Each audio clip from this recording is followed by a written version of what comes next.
The mayor is the chief administrative officer of the city. The mayor runs the day-to-day operations of the city. There are some appointed officials that are also part of the city. They are the city clerk, the finance director, and a city attorney. The city council's job is to pass ordinances and help approve a budget, right? And of course, the police chief's job, he is the chief law enforcement officer in the city. The council meetings are held twice a month, the second and fourth Tuesday of every month. And very similar to how the school board operates, of course, all public bodies follow the public meetings law, which Roxanne did a very good job of explaining. And in our council, council members have the opportunity to place items on the agenda. And that's something we get asked sometimes too. The only people who can place items on an agenda are the council or the mayor. Citizens cannot, call the city clerk and request for an item to be put on the agenda. You either have to go through the mayor or a council member. You are council members after, just like school board, after a motion is made, council members will deliberate and discuss the initial item. It will then go to the public. The public will have 3 minutes to speak on an item. After everyone in the public has spoken, the public hearing is held, and it returns back to a small rebuttal session by the council, and then a vote is made. And that's either on ordinances or resolutions. Reports only. The second council meeting of every month on the second Tuesday, the fourth Tuesday, second meeting. That's when we'll have reports. You'll get a report from the mayor, from IBTS, from the police chief. So all of those are handled at that time. And from the chamber. You're right, Ron. Ron's over there. But you go every month, every 5 months. Bi-monthly, right. Bi-monthly, every 2 months. Well, keep that plug in. Yeah, Ron gives a report on that. So that kind of covers how our public participation is made. So again, it's very similar to the school board. As far as committees and meetings, we do not have as many committees as the school board does, because obviously they have a lot more technical issues to deal with. Our main committees are our planning and zoning and board of adjustments. The board of adjustments hears requests for waivers to ordinances. So if there's a waiver of an ordinance, the board of adjustment will hear that. There are 5 members of that, and the P&Z and BOA meet on the 4th Thursday of every month, except for November and December because of the holidays. They're adjusted up a week or 2 during those times. The Planning and Zoning Commission has 7 members on it. All of those members of the BOA and the P&Z are appointed by the city council. Okay, so the council appoints the P&Z and BOA. They are all volunteer citizens, just like you out there. Nobody gets paid to be on the P&Z or BOA. The Planning and Zoning Commission is actually the same members, but they're actually 2 different boards. The Planning Commission and the Zoning Commission. That's a state law. The Planning Commission, any decisions that they make are final, and that is by state law. They'll hear things such as re-subdivision of property or adjusting servitudes, those type of items go before the Planning Commission. After the Planning Commission hears their items, they immediately move into the Zoning Commission. That's where it sometimes gets a little controversial and heated. Zoning commissions deal with people wanting to change zonings for different property uses. That's where subdivision developments, we call our subdivisions PUDs, planned unit developments. I think that we have a very good process in our city, a lot better than many other jurisdictions around us in control of how subdivisions are developed. You hear right now in Livingston Parish, they just have a regular subdivision approval, and by state law, if a developer comes up and he meets all the standards of a subdivision, you have to approve it, okay? Because you're not going to win in court if you try to deny it if he's met all of your obligations.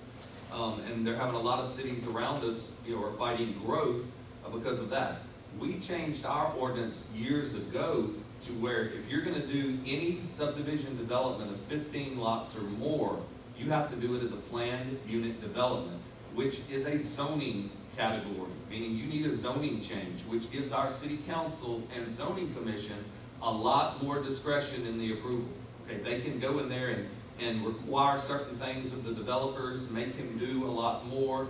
We require them to do more green space, more detention. We have certain percentages of those items to make sure every subdivision has amenities in it. So it does give us a lot of authority, and I know that's something that some other cities are kind of jealous of us of. They said, we wish we could do that, but it's kind of sometimes hard in their political climates to do it.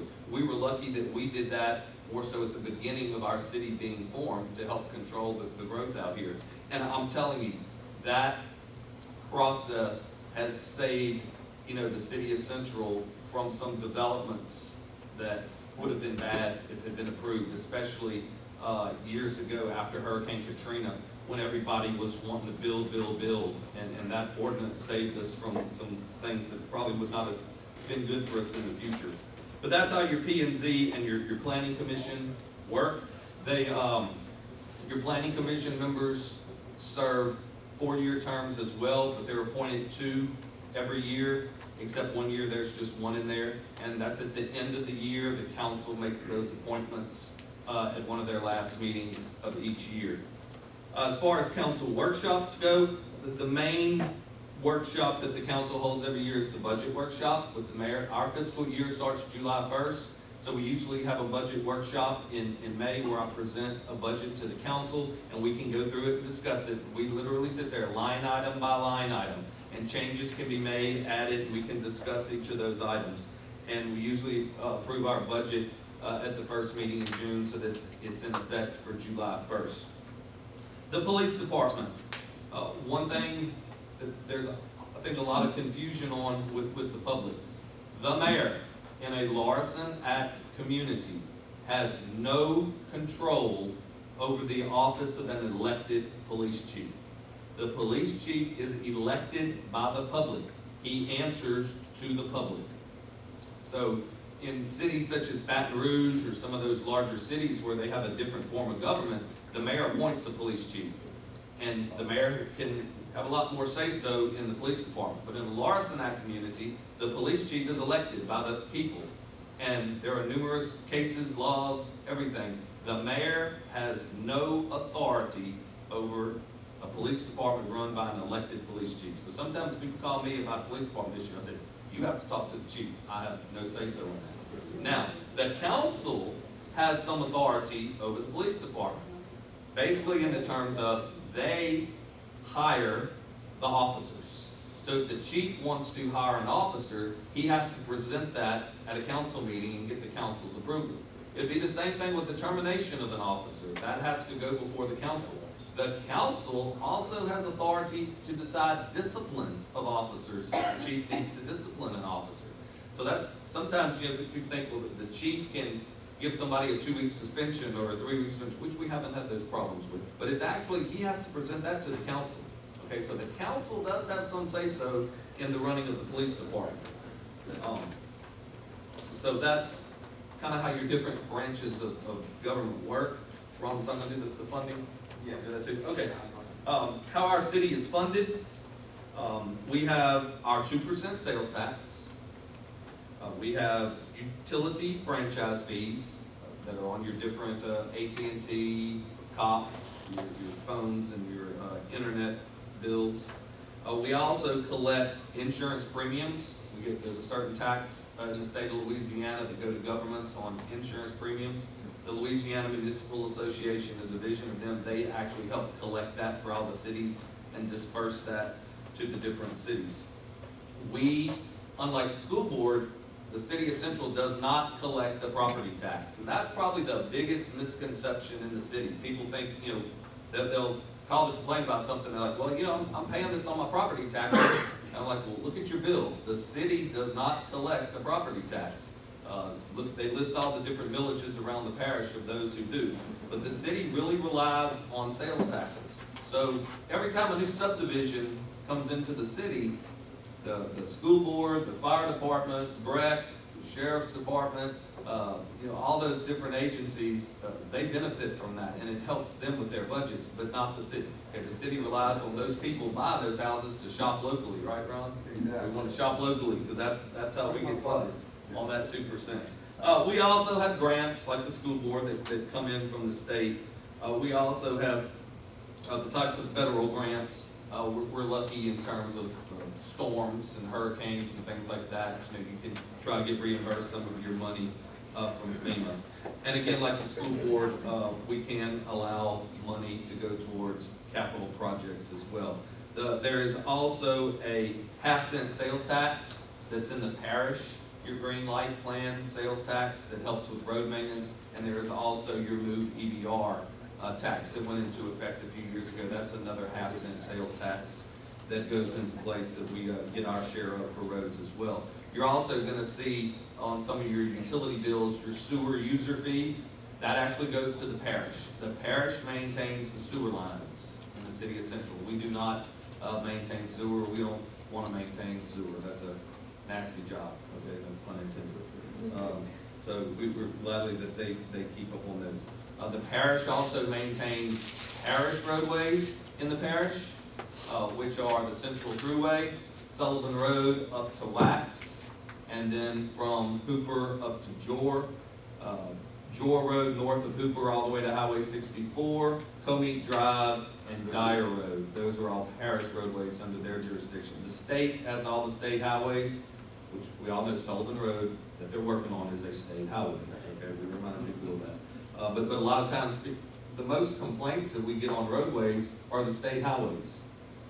So we try to educate people, and we do work well with DOTD, but just like any major state agency, they have X amount of dollars for budget. So we do try to help them when we can on items like grass cutting or litter pickup, things like that, that we can help them on. So that's kind of in a nutshell how your city operates. All right, thank you, Mayor. So before we jump into the qualifying, I will not miss a chance for a shameless plug. Shopping local is vitally important, y'all. I've done a couple of articles, if you've seen them in the paper, about brick and mortar businesses. You know, as easy as it is to shop online doesn't provide local jobs. The brick and mortar businesses do that. We had a report back in 2019, it's called the ESRI report. They were able to track just by credit card usage, gasoline purchases that went outside of the city of Central, and they found that if the money was brought back into Central, just the sales tax alone would be over $800,000 just for the school system. And that's just in 1 year. So you'd be surprised, of course, with gas prices now, you wouldn't be surprised how much money is spent on gas. But it brings a lot of money in. So, you know, one of the things that you can help, even if you're not ever interested in running for political office, one of the best ways you can help your community is encouraging all your friends to shop local whenever possible. So, and we're working hard from the chamber standpoint and economic development standpoint to try to fill the gaps of things that we don't have, and we're going to be working more towards the future to see that happen so that we keep as many dollars in Central, because it helps our teachers, it helps our police, it helps everybody all the way around us. It's what we call a win-win. So that's one of the things we're going to be working on. So next we want to go through the qualifying process. And if I mess up on this, some folks can help me make sure I didn't mess this up. I haven't qualified to run for office since 2010. And I'm not disappointed. No. So we want to encourage you to run, but you have to go through the website for the Secretary of State, has the information for qualifying procedures. It's on their homepage. And I believe this is true, candidates must present a valid Louisiana driver license or an identification card produced by the Office of Motor Vehicles. So you have to have a way of proving who you are to run for office. Qualifying fees to be paid with a cash or certified check or money order. $150 is what people running for Central have to pay, and that's based on our population because we fall between 25,000 to 499. 99999. Okay, so because of that, we are only $150. Then if you are a Republican or a Democrat, the state committee charges $75. And if you're a Republican or a Democrat, your parish executive charges $75. So to run for office is roughly right around $300. Any of you who've qualified lately, am I wrong on that? Is there more money? No, that's what it is. It's $300, okay, so it's right at $300. So, to run for office, and the paperwork has to be submitted to the clerk of court's office at either two locations. There's the downtown location or the airline highway location. And in case you didn't know, the airline highway location is what used to be the women's hospital. So they now have a clerk of court's office in there as well. And then we also have at Central City Hall on Wednesday the 20th, between 8 a.m. and 11:30 a.m., you will be able to qualify there as well. And I think that pretty much takes us through it. My goal is to get us out of here before too much time has expired. A couple other things for you to be aware of. We will be hosting a forum on our luncheon on October the 12th that will be focused on the mayor and the chief of police race. And then on the 13th will be either the 13th and the 20th, we're going to have back-to-back forums. One will be for those running for the city council, and the other will be for those running for school board. So keep your eye out for that, but we try to do those every year. We used to do debates. We didn't do so well on hosting debates. So we decided we're just going to stay away from debates and do forums. So keep your eye and ears to the ground for those events coming out as well. One question that was turned in that for both the school and the school board and for the city as well.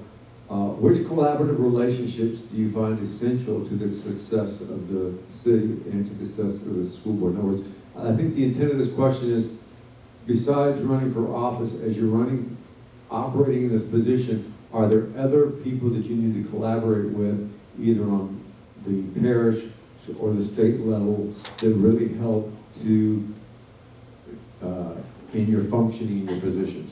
So let's go, Roxanne, from the school board perspective. Turn this back on. We are members of LSBA, Louisiana School Board Association, and every school board in the state of Louisiana is represented by them. They're a wonderful organization. They fill us in on any kind of changes that are going to be made in the Louisiana government. So they work really hard at passing or encouraging passing the things that are going to help our school systems across the state. But LSBA is a great way for us to interact with other school boards. Then once a year, we have a tri-state school board association meeting, and sometimes it involves more than just 3 states. I think this year Tennessee has been invited in, and one other state, and we're going to meet this year in New Orleans. And at that time, we have a lot of opportunities to network with other school systems and get some ideas and input on how it can benefit our school system. So those two entities, now we did choose Louisiana School Board Association, pulled out of the National School Board Association this past year, which was a good thing. And we were not just agreeing with a lot of things that they were doing, and we got more benefit from our LSBA, our Louisiana School Board Association, than we ever did from NSBA. And so we're really, really pleased with the group that we have in place right now. We use them a lot for educational purposes. If there's any kind of workshops that we need to have to educate us as school board people on how to do a better job, they do that for us. They represent us well in the state legislature, and they also represent us as individuals. I can call them, I can email them with any question, and they are available for us all the time. And we really appreciate our LSBA. Did I leave anything else? Did I leave anything out, Mrs. Browning or Ms. Hoyle or Ms. Powers or Dr. Walker? Did I leave anything out? Okay. All right, thank you. Thank you. And for the city, of course, we have to get along with parish officials and state officials. A lot of that has to do with our roadways, because we do pretty much your major roadways in Central are either parish or state. And a lot of those are planned for construction. So we have frequent meetings with parish or state officials about those items. We also deal with, on the federal level, particularly with these hurricanes, on getting our reimbursements. There's a lot of work with state officials, because your federal dollars, actually, you deal with FEMA initially, but they provide the money to the state, and then the state provides the money back to the city, and sometimes it doesn't come as quickly as you can, because there's a whole lot of paperwork that you have to do.